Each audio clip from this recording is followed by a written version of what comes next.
হেফাজতে ইসলামে কতজন নারী নেতৃত্ব রয়েছে, হেফাজতে ইসলাম অন্যান্য ধর্মাবলম্বীদের কেমন করে একটা রাজনীতিতে অ্যাকোমোডেট করবে, বা তাদের অন্য রাজনৈতিক দল আছে এবং ভিন্ন ভিন্ন ধর্মের রয়েছে, ভিন্ন সংস্কৃতির রয়েছে, আমাদের পাহাড়ে ক্ষুদ্র নৃগোষ্ঠী রয়েছে, তাদেরকে কিভাবে সংযুক্ত করবে, এই বিষয়টি আসলে পরিষ্কার না আমার কাছে। আপনি কি পরিষ্কার? আমি প্রথমে বলছি ধর্মীয় এবং আধ্যাত্মিক সংগঠন হেফাজত ইসলাম। আধ্যাত্মিক সংগঠন কি শুধু পুরুষরাই আধ্যাত্মিক সংগঠন করবেন, নারীরা আধ্যাত্মিক সংগঠন করতে পারবেন না? যে গঠনতন্ত্র আছে সেই গঠনতন্ত্রের মধ্যেই আছে যে নারীরা শিক্ষা খাতে, স্বাস্থ্য খাতে এবং নারীরা অন্যান্য কাজের মধ্যে অংশগ্রহণ করবে এবং সহযোগিতা করবে। ইসলামকে হেফাজত করার দায়িত্ব শুধু আমাকে না, ইসলামকে হেফাজত করার দায়িত্ব পৃথিবীর সমস্ত মুসলমানকে আল্লাহর পক্ষ থেকে, আল্লাহর নবীর পক্ষ থেকে দেওয়া হয়েছে। বাংলাদেশের জনসংখ্যার প্রায় 48%ই নারী। তো তাদেরকে আপনারা ওয়াজ শুনতে গেছেন, সেই ভদ্র মহিলারা কয়েকজন, তাদেরকে লাঠি দিয়ে ওয়াজ থেকে বের করে দেওয়ার জন্য বলবেন, ধাক্কায় বের করে দেন, তার লাঠি দিয়ে বের করে দেন, এটা আমার মনে হয় বিচ্ছিন্ন ঘটনা। এই রমজানে কোনো প্রকার ফি ছাড়াই আপনার প্রিয়জনকে টাকা পাঠান সোনালী পের মাধ্যমে। টাকা যাবে দেশে সোনালী পের সাথে।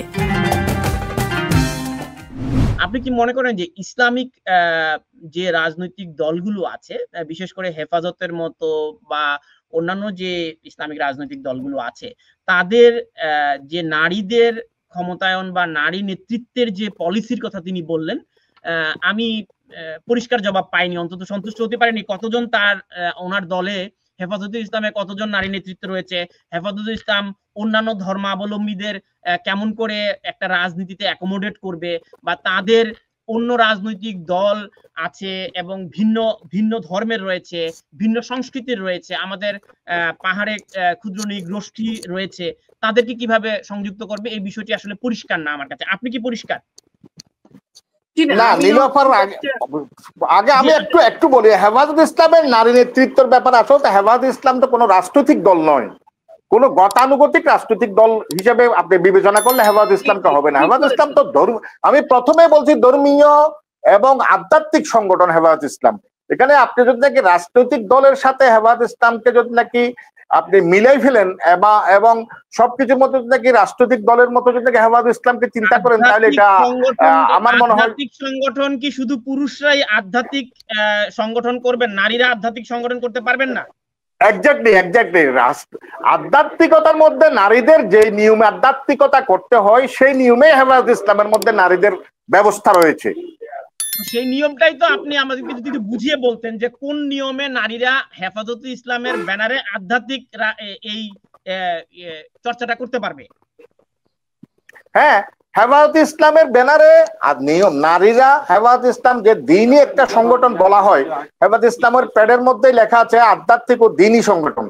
দ্বীনি কাজকর্ম এবং ধর্মীয় কাজকর্ম করার মধ্যে নারীদেরকে যেই শিক্ষা ব্যবস্থা এবং নারীদেরকে যেই নারীদের কোঅর্ডিনেশনে কি আছে? আপনাদের পুরুষরাই কি নারীদের কোঅর্ডিনেশন করেন?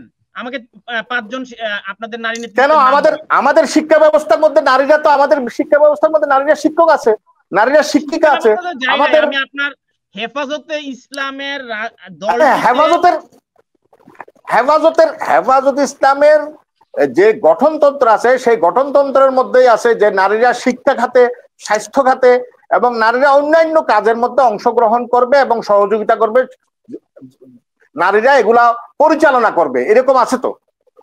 এটা হেফাজত ইসলামের গঠনতন্ত্রের মধ্যে আছে।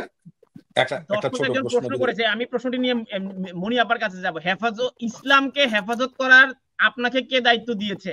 এমডি ইরফানুল বাড়ি প্রশ্ন করেছে। ইসলামকে হেফাজত করার দায়িত্ব শুধু আমাকে না, ইসলামকে হেফাজত করার দায়িত্ব পৃথিবীর সমস্ত মুসলমানকে আল্লাহর পক্ষ থেকে, আল্লাহর নবীর পক্ষ থেকে দেওয়া হয়েছে। ধন্যবাদ, আপনি প্রশ্নের উত্তর দিয়েছেন। বিশেষ করে আলেম ওলামাদেরকে আল্লাহর নবী বলেছেন যে আল ওলামা ওয়ারাসাতুল আম্বিয়া, যে আলেমরা নবীদের ওয়ারিস। নবীরা কিন্তু কোন ধন সম্পদের ওয়ারিস রেখে যায় নাই, নবীরা ইলম এবং আধ্যাত্মিকতা, দ্বীনের, ধর্মের ওয়ারিস রেখে গেছেন। তো ধর্মের ওয়ারিস কারা? ধর্মের ওয়ারিস মুসলমানের এবং নেতা যারা থাকবে এবং আলেম ওলামা যারা থাকবে, ধর্মীয় নেতা যারা থাকবে, তারাই নবী এবং আল্লাহর ওয়ারিস। তো নবীরা দেশের মধ্যে সবচেয়ে বড় মিশন ছিল যে ইসলাম প্রচার করা, ইসলামের সংরক্ষণ করা। তা আলেম ওলামারা হেফাজত ইসলাম সংরক্ষণ করতেছে। একটা প্রশ্ন করতে চাই, যদি যদি অনুমতি দেন মৌলানা সাহেব। আমি আপনাদের কোনো বাহাদে যাচ্ছি না, আমার প্রশ্নগুলো খুব স্বাভাবিক। আমি ছোটবেলা থেকে যখন মানুষ হয়েছি, আমার বয়স 50-এর উপরে, আমি যখন ছোটবেলা থেকে মানুষ হয়েছি, আমাদের সমাজ ব্যবস্থা আমরা দেখছি এটা কোনো কনজারভেটিভ সমাজ, রক্ষণশীল সমাজ ব্যবস্থা। প্রশ্ন জনাব জাকির, আমরা অনুষ্ঠান প্রায় শেষ করে যাই, একদম সরাসরি প্রশ্ন। এখন তখন আমরা দেখছি আমাদের মা দাদিরা যেই ধরনের কাপড় ব্যবহার করছে, যেই কাপড় ব্যবহার করে তারা ধর্মপ্রাণ ছিল, আজকে সেই ধরনের কাপড়কে কেন বলা হচ্ছে ধর্মবিরোধী? না, এটা যদি আপনি বলেন, আপনার যেমন মা দাদিরা কাপড় ব্যবহার করছে, আমার মা দাদিরাও কাপড় ব্যবহার করছে। আমরা দেখছি কি আগেকার দিনে মা দাদিরা যদি নাকি কোনো একটা পরপুরুষ দেখতেন, সাথে সাথে তারা মানে তাদের মুখটা লুকাই ফেলতেন। কোন একটা পরপুরুষের সামনে গিয়ে তারা কোন রকমের ইয়া করতো না।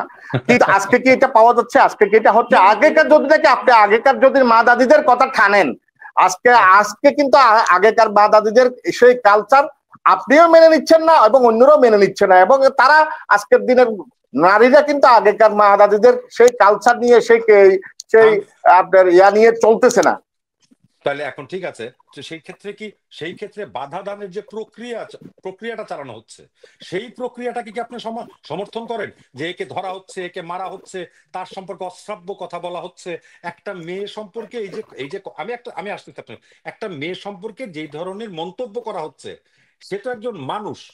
দেখেন, আমি প্রথমেই বলছি, মেয়েরা আমাদের বোনের, শুনেন, মেয়েরা আমাদের বোনের জাতি, মেয়েরা আমাদের মার জাতি। যে কোনো মেয়ে, সে মুসলিম হোক অমুসলিম হোক, সে যে কোনো ধরনের, যে কোনো জাতের, যে কোনো গোত্রের হোক, আমি কোনো মেয়েদেরকে না, শুধু কোনো মানুষকে খাটো করা, কোনো মানুষকে এনকারেজ করা, কোনো মানুষকে লক্ষ্য করে কোন রকমের মান সম্মান নষ্ট হয়ে এরকম কোন কথা বলাটা কোন রকমের সমর্থন জানাইতে পারি না এবং সমর্থন করি না।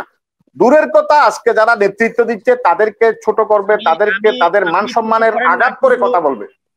আমি আসবো নীলুফা চৌধুরী মনি আপনার কাছে, কিন্তু আপনাদের যে ওয়াজ মাহফিল গুলো হয় সেখানেও আমরা দেখেছি যে কয়েকজন নারী সেখানে ওয়াজ শুনতে গেছেন, একজন হুজুর তাকে বলছেন সেখান থেকে লাঠি দিয়ে বের করে দাও এই মহিলাদেরকে, নাপাক মহিলাদেরকে। হ্যাঁ, তো ইসলামের বাণী প্রচার করছেন আপনারা, ইসলামের হেফাজত করছেন আপনারা, তো যেখানে প্রায় অর্ধেক হচ্ছে নারী, বাংলাদেশের জনসংখ্যার প্রায় 48% নারী, তো তাদেরকে আপনারা ওয়াজ শুনতে গেছেন, সেই ভদ্র মহিলারা কয়েকজন, তাদেরকে লাঠি দিয়ে ওয়াজ থেকে বের করে দেওয়ার জন্য বলবেন? দেখেন, আমি আপনাকে বলি, আমাদের ওয়াজ মাহফিলের মধ্যে হয়তো আপনি যেটা বলছেন সেটা বিচ্ছিন্ন কোনো ঘটনা হইতে পারে, আমি অস্বীকার করতেছি না বা ওইটা বলবো না, কিন্তু আমাদের নীতিগত ভাবে আমরা আমাদের ওয়াজ মাহফিলের মধ্যে অনেক সময় অনেক ওয়াজ মাহফিলের মধ্যে নারীদের জন্য আলাদা প্যান্ডেল করা হয় এবং নারীদের জন্য আলাদা ব্যবস্থা করা হয়। এবং আপনি দেখেন, এই যে আজকে তাবলিগ জামাত যেটা আছে, তাবলিগ জামাতের বড় ধরনের একটা মহিলাদের জন্য তাবলিগ জামাতের মস্তুরাতের জামাত বাইর হয়, এবং মস্তুরাতের জামাত, মহিলা জামাত যেটা আছে, সেটা গ্রামে গঞ্জে তাদের মাহার, তাদের ছেলে বা তাদের মানে তাদের ইয়া নিয়ে, আপনার হাজবেন্ডদেরকে নিয়ে তারা বিভিন্ন জায়গায় ইসলাম প্রচারে কাজ করতেছে। এবং আমরা এই পর্যন্ত আমি দেখি নাই যে আমাদের হেফাজত ইসলাম বলেন এবং বড় ওলামায়ে কেরাম তারা মহিলাদের জন্য আলাদা অনুষ্ঠান করেন এবং মহিলাদের জন্য আলাদা অনুষ্ঠান করে মহিলাদেরকে ওয়াজ মাহফিলের বা কোরআনের বিভিন্ন প্রচার, বিভিন্ন বাণী শুনান। এখানে যদি নাকি কেউ বলে যে ধাক্কায় বের করে দেন, তার লাঠি দিয়ে বের করে দেন, এটা আমার মনে হয় বিচ্ছিন্ন ঘটনা। এটা আমি মানে অস্বীকার করবো না বা এরকম হয় নাই বলবো না, কিন্তু এটা বলাটা কোনো রকমের সমর্থনযোগ্য না।